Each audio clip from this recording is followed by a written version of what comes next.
మహాగణాధిపతయే నమః. శ్రీమాత్రే నమః. మాచిరాజ్ భక్తి ప్రేక్షకులందరికీ నమస్కారం. ఏప్రిల్ నెలలో మేషాది ద్వాదశ రాశులకి మాస ఫలితాలు ఏ విధంగా ఉండబోతున్నాయో, నెల మొత్తం విశేషంగా యోగించాలంటే ద్వాదశ రాశుల వాళ్ళు ఎటువంటి పరిహారాలు చేసుకోవాలో, అలాగే ద్వాదశ రాశుల వారికి ఏప్రిల్ నెలలో అనుకూల తేదీలేంటో, ప్రతికూల తేదీలేంటో, నెల మొత్తం అద్భుతంగా యోగించటానికి పాటించాల్సిన ముఖ్యమైన విధి విధానాలేంటో, ఏ రంగంలో ఎటువంటి ఫలితాలు ద్వాదశ రాశుల వాళ్ళు పొందబోతున్నారో, ఏప్రిల్ నెల మాస ఫలితాలు ఏ విధంగా ఉండబోతున్నాయో ఈ వీడియోలో మనం తెలుసుకుందాం. తదుపరి ధనుస్సు రాశి.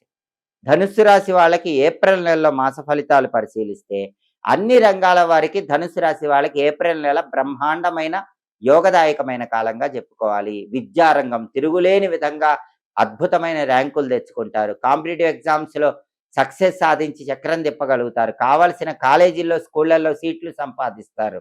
ఎడ్యుకేషన్లో నెంబర్ 1 పొజిషన్లో ఉంటారు. ధనుసు రాశి నిరుద్యోగులైతే ఇంటర్వ్యూకి వెళితే క్వాలిఫికేషన్కి తగిన ఉద్యోగం మంచి ప్యాకేజ్తో వచ్చే అవకాశం ఉంది. వ్యాపారంలో కూడా 1కి 10 రెట్లు ఎక్కువ లాభాన్ని పొందగలుగుతారు. ఏ రంగం తీసుకున్నా ధనుసు రాశి వాళ్ళకి ఆ రంగంలో ఏప్రిల్ నెలలో అద్భుతమైన శుభ ఫలితాలు కనిపిస్తున్నాయి. అలాగే ఆరోగ్య లాభం చేకూరుతుంది. అనారోగ్యాలేవి కూడా దరిచేరవు. ఇంతకు ముందున్నటువంటి అనారోగ్యాలన్నీ కూడా తొలగింపజేసుకొని చక్కటి ఆరోగ్య ప్రాప్తిని సిద్ధింపజేసుకోగలుగుతారు. అలాగే ధనుసు రాశి వాళ్ళకి ఏప్రిల్ నెలలో చేతి నిండా డబ్బు ఉంటుంది. డబ్బుకు లోటే ఉండదు. బ్యాంక్ బ్యాలెన్స్ పెరుగుతుంది.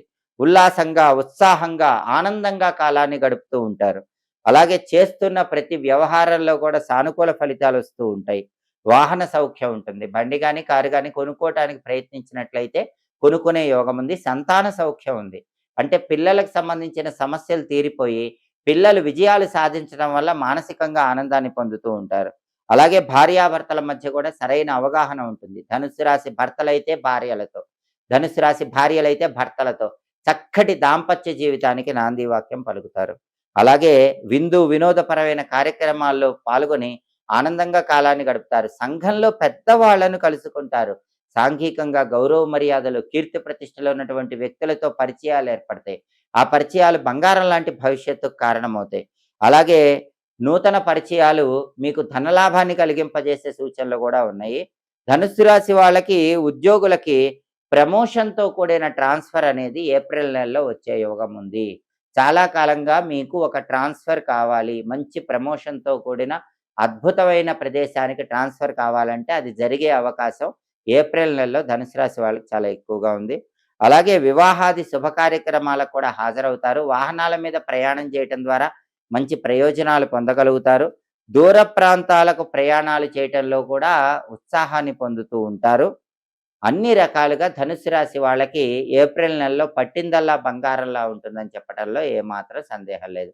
ధనుసు రాశి వాళ్ళకి ఏప్రిల్ నెలలో కలిసి వచ్చే తేదీలు 2, 3, 4, 8, 13, 20, 21, 22, 28, 30 ఈ తేదీల్లో ముఖ్యమైన పనులన్నీ చేసుకోండి. అలాగే ధనుసు రాశి వాళ్ళకి ఏప్రిల్ నెలలో కలిసి రాని తేదీలు, ప్రతికూల తేదీలు 6, 11, 16, 17, 18, 24, 25, 26 అనుకూల తేదీల్లో ముఖ్యమైన పనులన్నీ చేసుకోండి. ప్రతికూల తేదీల్లో ఎలాంటి పనులు చేయకండి. ధనుసు రాశి వాళ్ళు ఎంత అద్భుతంగా మాస ఫలితాలు ఉన్నప్పటికీ అర్ధాష్టమ శని దోషం కొంచెం వెంటాడుతూ ఉంటుంది. కాబట్టి దీని ప్రభావం నుంచి బయటపడటానికి ఆంజనేయ స్వామి ఆలయ దర్శనం విశేషంగా సహకరిస్తుంది. ప్రతిరోజు శ్రీరామదూతాయ హనుమతే నమః అనే మంత్రాన్ని 21 సార్లు పఠించడం, హనుమద్ ద్వాదశనామ స్తోత్రాన్ని చదవటం లేదా వినటం ద్వారా ధనుసు రాశి వాళ్ళు ఇంకా అద్భుతమైన శుభ ఫలితాలను అందిపుచ్చుకొని ఏప్రిల్ నెలలో బ్రహ్మాండంగా చక్రం తిప్పడానికి ఆస్కారం ఎంతగానో ఉంది. చాలా మందికి ఆధునిక కాలంలో పెళ్లిళ్ళు ఆలస్యం కావటం, భార్యాభర్తల మధ్య సమస్యలు విడాకుల వరకు వెళ్ళటం, కుటుంబ కలహాలు ఎక్కువగా ఉండటం, మనశ్శాంతి లేకపోవటం, సంపాదించిన డబ్బు నిలబడకపోవటం, ఇటువంటి సమస్యలు ఎక్కువగా ఉన్నాయి. దానికి కారణం జాతకాల్లో కాలసర్ప దోషాలు ఉండటమే. ఈ కాలసర్ప దోషాలు ఎందుకు వస్తాయంటే వంశంలో 7 తరాల్లో ఎవరైనా పాములకు అపచారం చేస్తే కాలసర్ప దోషాలు వస్తాయి. పావుల్ని కర్రలతో కొట్టడం, పావుల్ని చంపటం, ప్రత్యేకంగా నాగుపావుని చంపటం, ఇటువంటివి ఏమైనా చేస్తే వంశంలో 7 తరాల్లో ఆ వంశంలో ఎవరికైనా పుట్టినప్పుడు జాతకంలో కాలసర్ప దోషాలు వస్తాయి. కాలసర్పదోషం అంటే ఏంటంటే, జన్మకుండలి జాతక చక్రంలో రాహువు ఒకవైపు, కేతువు ఒకవైపు ఉన్నప్పుడు, ఆ రాహు, కేతువుల మధ్యలోనే మిగిలిన గ్రహాలన్నీ ఉండిపోతే దాన్ని కాలసర్పదోషం అంటారు. చంద్రుడొక్కడు మాత్రం బయటుండొచ్చు. మిగిలిన గ్రహాలన్నీ గూడా రాహుకేతువుల మధ్య ఉంటే కాలసర్పదోషం అంటారు. ఈ కాలసర్పదోషాలున్నప్పుడు అనేక రకాలైన సమస్యలు జీవితంలో ఉంటాయి. అయితే ఇవి పోగొట్టుకోవాలంటే ఏం చేయాలంటే, చాలా సులభమైనటువంటి మార్గం ఏంటంటే, 43 రోజుల పాటు జమ్మి చెట్టును పూజించడం. జమ్మి చెట్టును ఎవరైతే 43 రోజులు పూజించి అంటే రోజు జమ్మి చెట్టు దగ్గరకు వెళ్లి, జమ్మి చెట్టు దగ్గర దీపం పెట్టుకొని నువ్వుల నూనెతో, జమ్మి చెట్టుకు ఒక 21 ప్రదక్షిణలు గాని, 11 ప్రదక్షిణలు గాని చేయటం చేస్తే, 43 రోజులు పూర్తయిన తర్వాత 44 రోజు జమ్మి చెట్టు దగ్గర దీపం పెట్టాక, అక్కడ చుట్టుపక్కల ఎవరికైనా సరే గోధుమ పిండితో చేసిన పదార్థాలు మీ చేత్తో కొంతమందికి పంచిపెడితే కాలసర్ప దోష తీవ్రత తగ్గుతుంది. అలాగే కాలసర్పదోషాలు సంపూర్ణంగా పోగొట్టుకోవాలంటే, ఎవరైనా సరే విజయవాడ దగ్గర మోపిదేవి సుబ్రహ్మణ్య క్షేత్రంలో ఒకసారి కాలసర్పదోష నివారణ పూజ చేయించుకోవాలి. లేదా కుక్కే సుబ్రహ్మణ్య క్షేత్రంలో ఆశ్లేష బలి పూజ చేయించుకోవాలి. ఈ రెండిట్లో ఏ పూజ చేయించుకున్నా కాలసర్పదోషం నుంచి సులభంగా బయటపడొచ్చు. అదిచ్చే ఇబ్బందులను అధిగమించవచ్చు. అయితే ఆ పూజలు చేసుకోలేని వాళ్ళు సులభంగా కాలసర్పదోషం నుంచి బయటపడాలంటే ఓం అస్థికమాతాయై నమః, ఓం జరత్కారు ప్రియాయై నమః.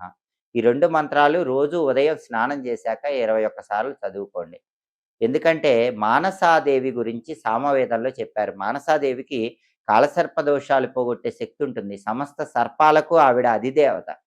అందువల్ల మానసాదేవికి సంబంధించిన ఓం అస్థికమాతాయై నమః, ఓం జరత్కార ప్రియాయై నమః అనే 2 మంత్రాలు రోజు చదువుకుంటూ ఉంటే దాదాపుగా కాలసర్పదోష ప్రభావం తగ్గిపోతుంది.